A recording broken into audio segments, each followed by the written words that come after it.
If you are in a relationship that feels magnetic, meaningful, and yet strangely difficult to explain, I want you to listen closely because Dvitiya Ekadashi is one of those pairings that reveals why some bonds feel fated, not because they are easy, but because they complete something in each other. This is not random attraction. This is emotional architecture. This is the meeting of softness and discipline, connection and restraint, imagination and purpose, heart and backbone. When I look at Dvitiya Ekadashi, I do not just see two lunar phases. I see a relationship pattern where one person naturally brings warmth, receptivity, empathy, emotional participation, and relational intelligence, while the other brings focus, depth, restraint, self-mastery, and the power to hold a direction even when life becomes noisy. That is why this pairing can be so compelling. One partner opens the field of feeling. The other partner gives that feeling shape, protection, and consequence. Dvitiya is relational by nature. It wants to connect, share, include, and emotionally participate. It does not love in a distant way.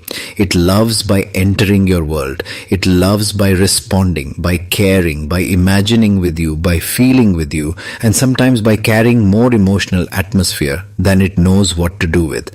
Dvitiya often has a dual mind. It feels deeply, thinks in layers, absorbs the room, and can sometimes replace fact with feeling or possibility with fantasy. But it also has a gift. It knows how to humanize love. It knows how to make a relationship feel alive, populated, personal, and emotionally nourishing. Ekadashi is different. Ekadashi is not diffuse. It is concentrated. It is focused. It is self-restrained. It has a warrior quality, but not always in a loud way.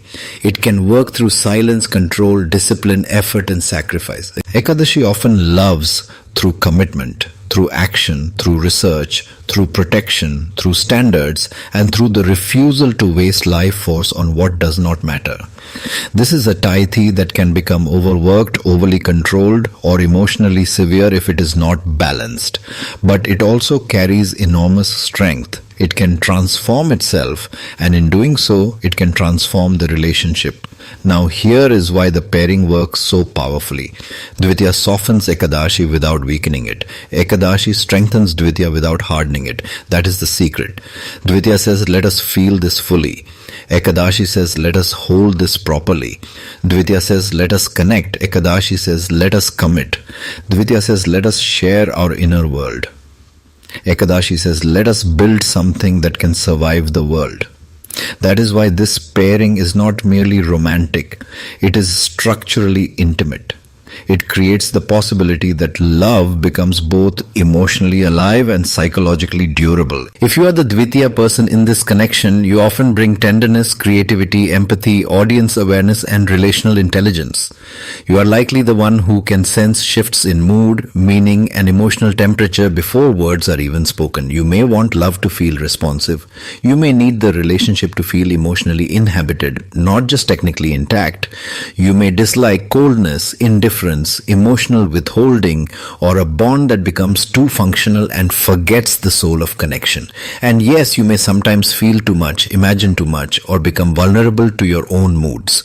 But you are also the one who keeps love from becoming emotionally empty. If you are the Ekadashi person in this connection, you often bring discipline, self-command, resilience, precision, and an ability to carry weight. You may not always speak the language of softness first, but you speak the language of seriousness. You show love through effort. You show care through focus. You show loyalty through what you build, protect, and sustain. You may dislike emotional chaos, lack of boundaries, wasted energy, or constant neediness without action. You may sometimes come across as insensitive, impatient, or too task-oriented, but you are also the one who keeps love from becoming weak, scattered, and directionless.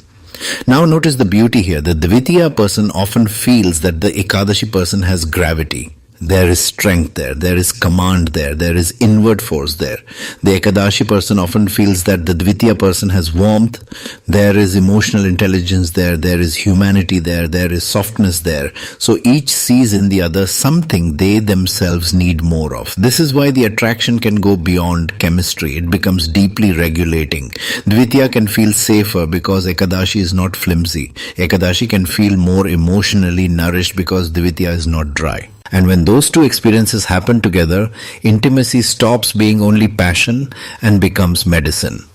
In day-to-day life, this pairing can be excellent when the couple understands their natural roles. Dvitiya tends to keep the relationship emotionally fed. It brings conversation, affection, imagination, and a sense of togetherness. Ekadashi tends to keep the relationship directed. It brings structure, discipline, standards, and the ability to keep going when life becomes demanding. One helps the bond feel warm. The other helps the bond feel solid. This is powerful for marriage, long-term partnership, and even therapeutic understanding of couple dynamics. Because many relationships fail through imbalance. Some couples have plenty of feeling but no container. Others have structure and duty but no emotional softness. Dvitiya Ekadashi has the potential to hold both.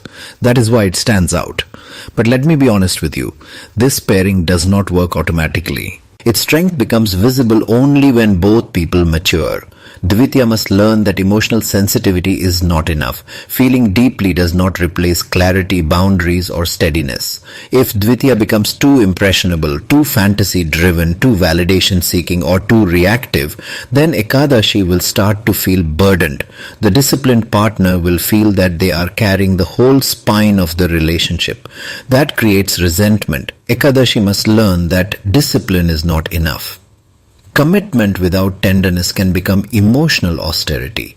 Strength without receptivity can become coldness.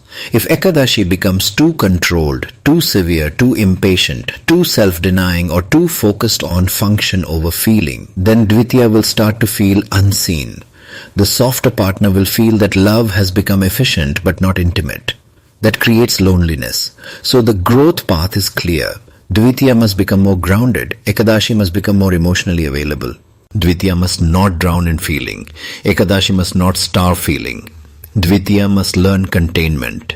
Ekadashi must learn softness. When that happens, this pairing becomes incredibly refined. It can support not only attraction but healing, not only companionship but transformation.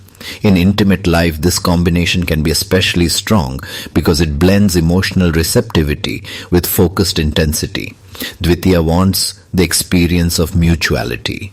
It wants to feel wanted, included, emotionally mirrored, and sensorially connected. Ekadashi wants intimacy to have depth, intention, and concentration. It may not always be flamboyant, but it can be powerful, devoted, and deeply present when trust is established.